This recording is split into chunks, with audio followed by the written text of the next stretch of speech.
Pleased to yield 2 minutes to the chair of the Tactical Air Land Forces Subcommittee, gentleman from Ohio, Mr. Turner. Gentleman's recognized. Thank you, Mr. Chairman. Mr. Speaker, I rise in support of H.R. 2810, the National Defense Authorization Act for 2018.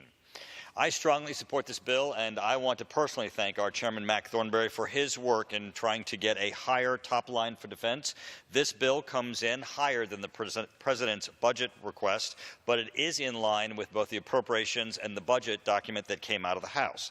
This bill authorizes $634.2 billion in the base budget, a much-needed increase over the original budget request, and fully supports many of the unfunded requirements identified by the Department that totaled more than $30 billion. The $634.2 billion authorization is essential. Anything less dramatically handicaps our ability to restore military readiness over nearly a decade of neglect. This increased base budget funding for fiscal year 2018 begins the long process to rebuild our military's full spectrum from years of deferred modernization brought on by the failed assumptions from the previous administration's Budget Control Act and sequestration. Within the Tactical Air and Land Forces Subcommittee's jurisdiction, this bill authorizes over $12 billion in additional funds to address unfunded modernization requirements and critical capability gaps.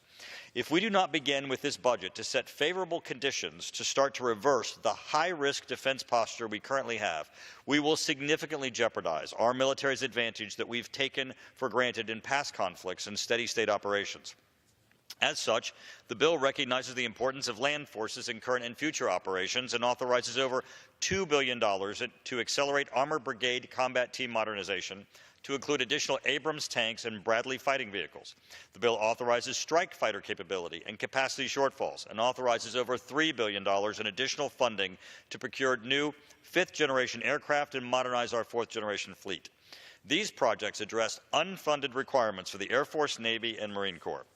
The bill also continues to address the needs of the National Guard and Reserve components by authorizing an additional $250 million for their equipment and modernization.